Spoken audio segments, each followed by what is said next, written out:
3월 3일 목요일 최후 승리를 얻기까지 사순절 가정예배에 함께 하시는 여러분을 주님의 이름으로 환영하고 축복합니다. 먼저 옆 사람과 인사를 나누겠습니다. 주님과 함께 하시는 사순절을 보냅시다. 주님과 함께 하시는 사순절 보냅시다. 주님과 함께 하시는 사순절을 보냅시다. 찬송가 288장 예수를 나의 구주 삼고 우리 1절과 3절 함께 찬양하시겠습니다.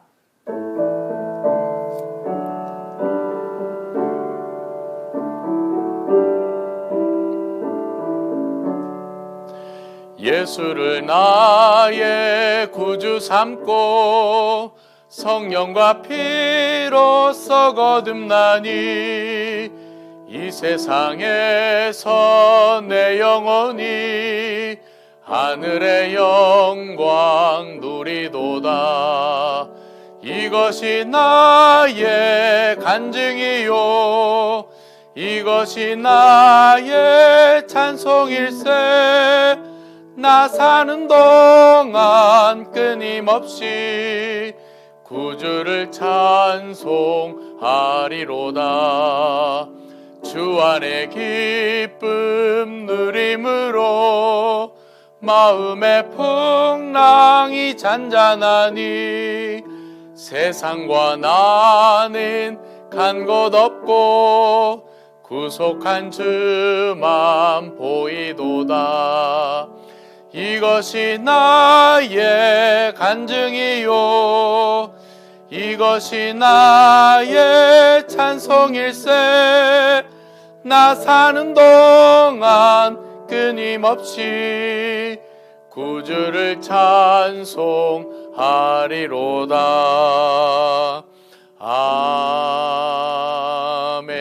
아멘. 오늘 가정에서 읽을 성경 말씀은 요한복음 12장 1절에서 50절까지 말씀입니다. 본문 중에서 주제 말씀인 24절 말씀을 함께 읽어보겠습니다.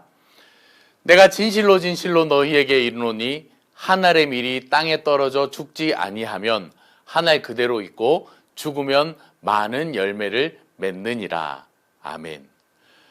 오늘 본문의 말씀은 예수님께서 생애 마지막 며칠을 보내시는 동안에 남긴 말씀 중 하나입니다.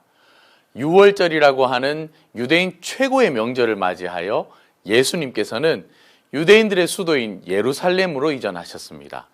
예루살렘은 정치 경제의 중심지이기도 하면서 동시에 성전이 있는 곳이어서 유대인들에게는 매우 거룩한 곳이었습니다.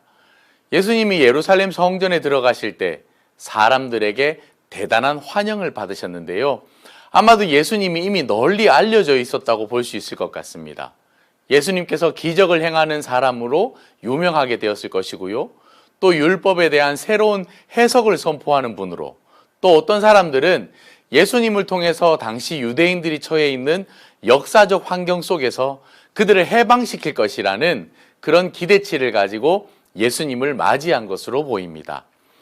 그래서 예수님께서 어린 나귀를 타고 들어오셨음에도 군중들은 마치 개선하는 왕을 모시듯이 그렇게 환호했습니다. 심상치 않은 기대와 흥분들이 주님을 향해 있었던 그런 분위기를 느낄 수 있을 것 같습니다. 그래서 요한복음 12장 19절에서는 바리새인들이 이렇게 말했다고 합니다. 이제 다 틀렸소. 보시오. 온 세상이 그를 따라갔소. 이렇게 얘기했다고 합니다.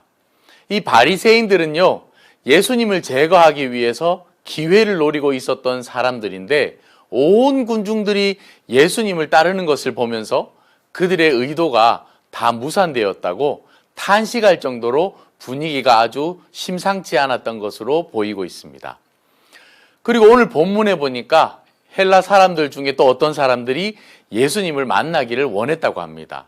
헬라 사람들은요, 유대인이 아닌 그리스 사람들을 말합니다. 이 사람들 가운데에서 어떤 사람들은 유대교로 개종을 했는데요. 유대교로 개종한 헬라 사람들조차 예수님에 대한 소문을 듣고 예수님을 직접 만나기를 원했다는 것입니다. 그만큼 예수님에 대한 기대와 흥분이 아주 광범위했다라는 것을 볼 수 있습니다. 이렇게 헬라 사람들까지 예수님을 뵙고 싶어 하니까요. 그 부탁을 받은 빌립이 예수님께 가서 이 사람들이 예수를 만나고 싶어 합니다 라고 이야기를 합니다. 그때 예수님께서 그들 앞에서 수수께끼 같은 말씀을 하시기 시작합니다. 말씀하시기를요, 이제 인자가 영광을 받을 때가 왔도다 그러십니다. 그러면서 내가 진실로 진실로 너희에게 이르노니 한 알의 밀이 땅에 떨어져 죽지 아니하면 한 알 그대로 있고 죽으면 많은 열매를 맺느니라 이렇게 말씀하십니다. 또 그러면서 말씀하시기를요, 자기의 생명을 사랑하는 자는 잃어버릴 것이요 이 세상에서 자기의 생명을 미워하는 자는 영생하도록 보존하리라 이렇게 말씀하십니다. 또 그러면서 예수님께서 27절에 말씀하십니다. 지금 내 마음이 괴로우니 무슨 말을 하리요? 보십시오. 인자가 영광을 얻을 때가 왔다라고 말씀하시고는 내 마음이 괴롭다 이렇게 말씀하십니다. 그리고 32절에 가면은요, 내가 땅에서 들리면 이렇게 말씀하십니다. 여러분, 땅에서 들린다는 말이 우리 문화하고 다르니까 사실 이해가 잘 안 됩니다. 땅에서 공중으로 뜬다는 얘기인가? 이렇게 생각하지만 유대인들은 사실은 그 말을 다 알아들었습니다. 땅에서 들린다는 말은 무슨 말인가 하면요, 매달린다라는 겁니다. 처형당한다라는 겁니다. 그러니까 종합하면 이렇게 되는 겁니다. 인자가 영광을 얻을 때가 왔다. 그렇게 말씀하셔 놓고서는요, 그 영광을 뭐라고 묘사하시는가 하면 내가 십자가에 죽을 때가 왔다. 그렇게 말씀하시는 겁니다. 그러니까 이게 말이 안 되는 겁니다. 듣고 있던 사람들이요, 정말 이해를 못하는 겁니다. 여러분, 오늘 본문은요, 굉장히 역설적인 부분이기 때문에 우리가 잘 이해해야 됩니다. 인자가 영광을 얻는다라는 말은 곧 예수님께서 죽으신다라는 뜻이고요. 그 십자가의 죽음이 곧 영광이라는 것입니다. 이 역설을 우리가 이해할 때 우리가 정말 신앙의 신비를 이해하는 것입니다. 25절 다시 읽어볼게요. 자기의 생명을 사랑하는 자는 잃어버릴 것이요 이 세상에서 자기의 생명을 미워하는 자는 영생하도록 보존하리라. 예수님께서 앞에 말씀하시는 생명은요, 목숨을 얘기합니다. 이걸 헬라어로 뭐라고 얘기하는가 하면 푸시케라고 말합니다. 그 뒤에 말씀하시는 영생은 또 뭐라고 얘기하냐 하면요, 조회라고 말합니다. 앞에 것은 목숨이고 뒤에 것은 생명입니다. 우리말로 따로 구분해 보자면요, 그런 겁니다. 목숨이라고 하는 것은요, 우리가 지금 살아서 숨 쉬고 있는 이 육체의 생명을 말합니다. 우리가 지금 숨 쉬고 있잖아요. 이 숨을 얘기하는 겁니다. 근데 뒤에 말한 조회라고 하는 것은 그런 게 아닙니다. 이건 뭐냐면요, 진짜 참되게 사는 겁니다. 숨이 붙어서 살아있는 게 아니고요, 진짜 사람답게 정말 참되게 사는 것을 얘기하는 겁니다. 아, 진짜 저 사람은 생명이 있구나, 저 사람은 제대로 살고 있구나, 그게 조회입니다. 그러니까 이 말은 무슨 뜻인가 하면요, 사람이 자기 숨에 몰두해서 자기 숨을 어떻게 하면 더 연장시킬 수 있을까, 내가 숨 쉬고 사는 삶을 어떻게 하면 좀 더 이 건강을 유지해낼 수 있을까, 이렇게 사는 동안에 어떻게 하면 좀 더 좋은 걸 먹고 좋은 걸 입고 좋은 집에 살면서 이렇게 한번 살아갈 수 있을까, 여기에 몰두하는 것, 이걸 가리켜서 자기 목숨을 사랑하는 것이라고 얘기하는 겁니다. 여기에 몰두하고 살게 되면요, 그 사람의 삶이 어떻게 되는가 하면 조회, 진정한 생명을 잃어버리고 살게 될 것이다 라고 말씀하시는 겁니다. 그러니까 지금 예수님께서 십자가에 달려 죽으시는 것이 당신의 목숨이라면 그 십자가를 통해서 당신이 이루고자 하는 뜻은요, 당신의 생명인 것입니다. 목숨을 버리고 생명을 얻겠다라는 것이 예수님이 지금 십자가로 가시는 모습인 것입니다. 여러분은 어떻습니까? 여러분은 지금 목숨을 위해 살고 계십니까? 생명을 위해 살고 계십니까? 그렇다고 목숨이 가치가 없는 것이 아닙니다. 물론 그것도 굉장히 중요합니다. 그런데 여기에서 말씀하는 것은요, 우선순위를 얘기하는 겁니다. 나는 목숨을 연명하기 위해 사는 사람인지, 내 삶이 정말 살아있을 만한 가치가 있는 생명을 추구하며 사는 사람인지, 이걸 물으시는 겁니다. 그 생명의 삶은 하나님과 함께 걸어가는 삶입니다. 하나님과 함께 걸어가면서 하나님께서 기뻐하시는 선한 것을 하는 것입니다. 그걸 내 삶의 목적으로 두고 걸어가는 그 삶이 생명 있는 삶입니다. 여러분, 우리가 내 삶에 어려움이 많고 기쁨이 없다는 생각 드십니까? 물론 우리가 그런 경우가 있죠. 근데 여러분 한번 잘 생각해 보시기 바랍니다. 그 기쁨이 뭘까요? 우리가 얻고 싶은 기쁨이 뭘까요? 내가 좀 수준 높은 소비 생활하는 그 기쁨일까요? 그런 기쁨이라면 우리는 지금 푸시케를 따라가고 있는 것입니다. 내가 좀 힘들고 아파도 고단해도 가시밭길을 가도 나는 하나님께서 원하시는 선한 삶을 살 거야. 하나님을 사랑하고 이웃을 사랑하고 나를 통해서 사람들을 돕고 그렇게 살려내고 그렇게 의미 있고 생명 있는 삶을 살 거야. 이렇게 마음을 먹으면 그 사람은 생명의 길을 걸어가고 있는 것입니다. 사순절 기간을 보내고 있습니다.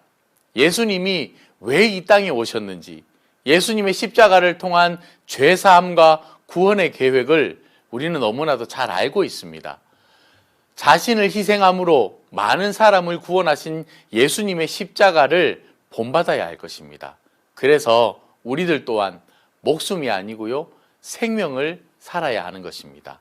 사순절 기간 예수님이 걸어가신 그 길을 묵상하며 생명을 위해 살아가는 우리 모두가 되기를 간절히 소망합니다. 우리 시간 두 가지를 놓고 함께 기도하면 좋을 것 같습니다. 첫 번째로는요, 내 목숨, 푸시케를 위해 살아가는 것이 아니라 생명, 조회를 위해 살아가는 삶이 되도록 기도하면 좋을 것 같습니다. 그리고 두 번째로는요, 대통령 선거를 앞두고 있습니다. 하나님을 경외하며 하나님의 뜻을 따라 국가를 경영할 수 있는 지도자가 세워질 수 있도록 우리 함께 기도하도록 하겠습니다. 기도하겠습니다.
주기도문으로 사순절 가정예배를 마치겠습니다. 하늘에 계신 우리 아버지, 아버지의 이름을 거룩하게 하시며 아버지의 나라가 오게 하시며 아버지의 뜻이 하늘에서와 같이 땅에서도 이루어지게 하소서. 오늘 우리에게 일용할 양식을 주시고 우리가 우리에게 잘못한 사람을 용서하여 준 것 같이 우리 죄를 용서하여 주시고 우리를 시험에 빠지지 않게 하시고 악에서 구하소서. 나라와 권능과 영광이 영원히 아버지의 것입니다. 아멘.